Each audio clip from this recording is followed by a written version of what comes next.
Dans sa première épître aux Corinthiens, l'apôtre emploie des mots tels que ceci. Tel est le terrestre, tels sont aussi les terrestres. Et tel est le céleste, tels sont aussi les célestes. 1 Corinthiens 15, 48. Tel est le céleste, c'est là quelque chose d'établi. Quelque chose est établi comme céleste. Puis nous avons la dernière partie de la phrase. Tels sont aussi les célestes.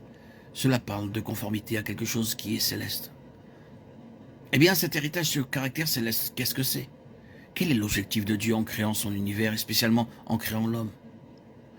Ce n'est rien de moins que le rayonnement de sa propre gloire, comme dans sa nature même. Le rayonnement de sa nature dans sa gloire essentielle.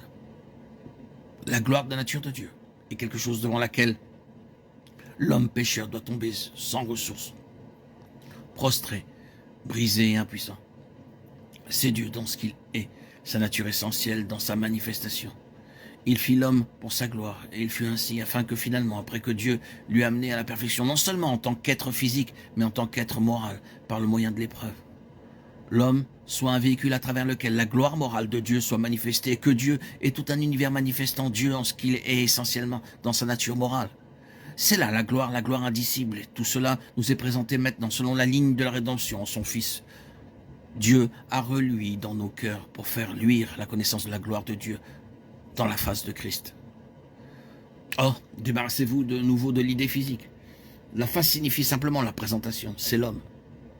La représentation et la gloire de Dieu sont venues en Jésus-Christ de façon représentative. De plus, Christ est dans nos cœurs et Christ en nous est l'espérance de la gloire. Quelle gloire!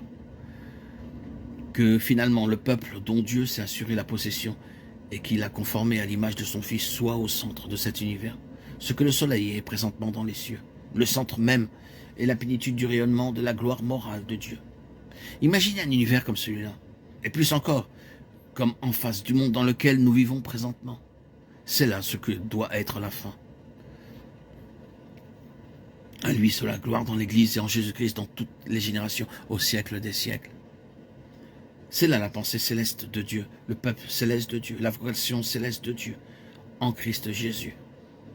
Quelle chose merveilleuse que ce caractère céleste, en tant que puissance, principe et nature. Et il nous est donné les plus grandes et les plus précieuses promesses, afin que par elles, nous devenions participants de la nature divine. Bien entendu, c'est exactement là où Satan s'est introduit avec tous les erreurs qu'il a propagées simplement en vue de transformer cette chose. Les erreurs de Satan ont toujours porté sur cette question même de la révélation, la manifestation de la nature de Dieu dans l'homme. D'une part, Satan s'est emparé de la question de la personne du Seigneur Jésus lui-même, et par ses erreurs, la filialité divine a été rendue autre que ce qu'elle est, moindre que ce qu'elle est. D'autre part, l'erreur sœur est que l'homme est divin de façon inhérente. Le but d'évolution est de la déification de l'humanité, le divin dans l'homme. C'est le but. Oh, pauvre philosophie aujourd'hui. Toutefois, laissons cela. Vous voyez toutes les erreurs que Satan a introduites concernant cette chose même. Moi, je préfère passer au large de ces écueils quand je parle de la nature de Dieu manifestée dans l'homme. Ce sera en Jésus-Christ dans l'homme, ce sera dans la mesure où nous sommes conformes à l'image du Fils de Dieu. Ce sera une gloire morale. Non pas la gloire de la divinité, nous ne serons jamais Dieu ni déifiés, non, non. La déité demeurera quelque chose en elle-même. La divinité sera jamais infiniment à part de la création. Mais la gloire morale, la nature morale de Dieu en Christ va resplendir dans l'Église à travers tous les âges, au siècle des siècles. Donc, c'est là le caractère céleste, la position à laquelle nous sommes amenés moralement et spirituellement par le moyen d'une juste et adéquate appropriation de la justice de Dieu par la foi. C'est une position terrible, et Satan sait ce que sera la finalité de tout cela.